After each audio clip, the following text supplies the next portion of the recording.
Hi friends, good evening. Naresh Malhotra once again from my YouTube channel Easy Investology Private Limited.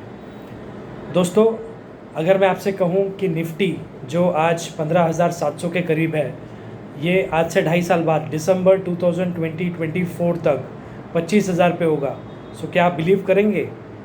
नहीं ना, but this is the fact. I am very much sure. I am predicting Nifty at 25,000 by December 2024. दोस्तों, इसके बहुत सारे reasons हैं मेरे पास. ये जो मैं कोट कर रहा हूँ 25,000 निफ्टी बाय 24, ये मैं सिर्फ ऐसे ही नहीं कोट कर रहा हूँ. मेरे पास कुछ लॉजिक्स हैं, कुछ डेटा है, कुछ फैक्ट्स हैं जिसके बिहाफ में मैं बोल रहा हूँ कि Nifty will be at 25. Right. So जैसे आप लोग जानते हैं कि आज की तारीख में मार्केट करीब 16% से करेक्ट हुआ है. हमने निफ्टी का लेवल 18,200 के आसपास देखा था, वहाँ से आज 15,700 के करीब है. बट अगर आप यहाँ से, अगर मैं एवरेज जो मार्केट 12 से 13% का रिटर्न देता है, अगर मैं 13% का रिटर्न यहाँ से मैं पकड़ता हूँ और फॉर नेक्स्ट 2.5 ईयर्स, तो वैसे भी निफ्टी करीब 21,500 के आसपास पहुँच जाता है विद 13% CAGR रिटर्न. अब इसके अलावा और ऐसी क्या चीज़ें होंगी जिसके वजह से मुझे लगता है कि निफ्टी 25,000 टच करेगा दिसंबर 24 तक. सो सबसे इम्पॉर्टेंट रीज़न जो है, आज हमने देखा है कि हमारा ग्लोबली अगर हम मार्केट देखें तो बहुत सारा ग्लोबल मार्केट में करेक्शन आया है. इंडियन मार्केट्स करीब 16% करेक्ट हुए हैं. बट अगर मैं ग्लोबली बात करूं तो ग्लोबली लगभग एवरेज 23 से 24% का करेक्शन है. US मार्केट्स ख़राब हैं, जापानीज़ मार्केट, यूरोप मार्केट्स, ये सारे मार्केट्स ख़राब हैं. रशिया का तो सबको पता ही है.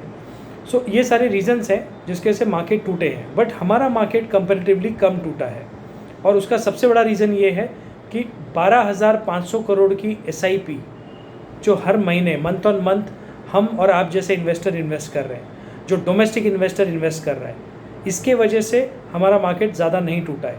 सेकेंडली, इंश्योरेंस में जो पैसा जा रहा है वो इंश्योरेंस का पैसा भी म्यूचुअल फंड इंडस्ट्री में या स्टॉक मार्केट में आ रहा है. जो पैसा NPS में जा रहा है वो पैसा भी स्टॉक मार्केट में आ रहा है. और ये सबसे बड़ा स्ट्रॉन्ग रीज़न है दोस्तों, जिसकी वजह से हमारा मार्केट उतना ज़्यादा करेक्ट नहीं हुआ जितना ग्लोबल करेक्शन हुआ है. दूसरा और एक रीज़न है, अगर आप देखो तो FII ने बहुत ज़्यादा पैसा निकाला है. मतलब मैं बोल सकता हूँ कि all time high withdrawal FII का आप बोल सकते हैं इस बार जो हुआ है. अगर हमारे मार्केट में डोमेस्टिक सपोर्ट नहीं होता तो जितना पैसा FII ने निकाला है, शायद हम निफ्टी लगभग 12,000 के आसपास आ जाते थे. But because domestic investor is regularly investing, that is the reason our market is firm and strong.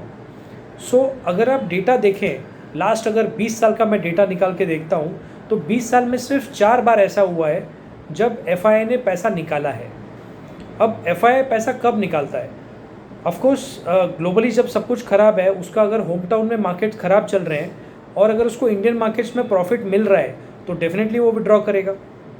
Indian markets में जब कोरोना आया था उस समय उन्होंने एंट्री ली थी 25,000 30,000 के सेंसेक्स लेवल पे. आज 53 के लेवल पे वो प्रॉफिट बुक क्यों नहीं करेगा? सो सिंपल रीज़न है कि यहाँ से प्रॉफिट बुक कर रहा है क्योंकि उसको यहाँ के बाज़ार में पैसा कमाने को मिला है, वहाँ पे मार्केट ख़राब है और इसलिए वो पैसा निकाल रहा है. अगले साल ये बहुत स्ट्रांगली वापस भी आएंगे और जिसके वजह से आई एम वेरी मच बुलिश कि आज जो मार्केट अपना इतना स्टेबल हो रहा है, बहुत ज़्यादा नहीं टूट रहा है, जब FII वापस पैसा लाएगा इंडिया में तो बहुत स्पीड से मार्केट एक जंप देगा. एंड ये रीज़न है कि मैं बहुत बुलिश हूँ, मार्केट्स 25,000 टच करेंगे. और एक रीज़न है दोस्तों, अगर आप देखें तो सरकार जो एक्शन ले रही है, गवर्नमेंट जो एक्शन ले रही है, गवर्नमेंट का सिंपल फंडा है, डबल इंजन की सरकार जो बोलते हैं ये लोग हमेशा. सो मैं पॉलिटिक्स में नहीं जा रहा, मैं पॉलिटिक्स की बात नहीं कर रहा, मैं यहाँ पे डबल इंजन की बात कर रहा हूँ, यानी कि कंजम्पशन और प्रोडक्शन. अगर आप देखें तो इंडिया में कंजम्पशन काफ़ी ज़्यादा है. We have the largest population which is the youngest population and the earning population. अगर अर्निंग हो रही है तो स्पेंडिंग भी हो रही है, स्पेंडिंग हो रही है तो कंजम्पशन बढ़ रहा है. सो कंजम्पशन बढ़ने की वजह से एक ये पॉजिटिव चीज़ है इंडियन मार्केट्स के लिए. एंड सेकेंडली, गवर्नमेंट ने अभी काफ़ी PLI स्कीम्स लॉन्च की हैं, प्रोडक्शन लिंक इंसेंटिव्स, हर एक सेगमेंट के लिए, चाहे वो ऑटो इंडस्ट्री हो, चाहे वो शुगर इंडस्ट्री हो, हर किसी के लिए PLI स्कीम्स आई हैं. टेक्सटाइल इंडस्ट्री के लिए आई है.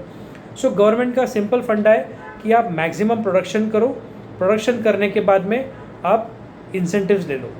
सो इससे क्या होगा कि ऑटोमेटिकली जब प्रोडक्शन बढ़ेगा तो ऑफकोर्स कंजम्पशन तो हो ही रहा है, कंजम्पशन तो आगे भी बढ़ेगा, प्लस बाकी कुछ हम एक्सपोर्ट करना चालू करेंगे. सो इसके वजह से भी मार्केट में काफ़ी तेज़ी आएगी।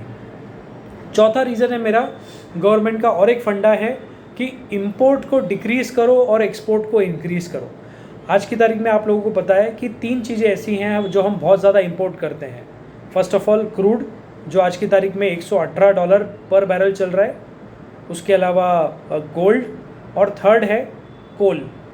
ये तीनों चीज़ों के ऊपर सरकार बहुत स्ट्रिक्टली काम कर रही है और बहुत फोकस्ड है इनको कैसे इंपोर्ट को कम किया जाए। इसीलिए हमने देखा कि ईवी के ऊपर बहुत ज़्यादा फोकस है।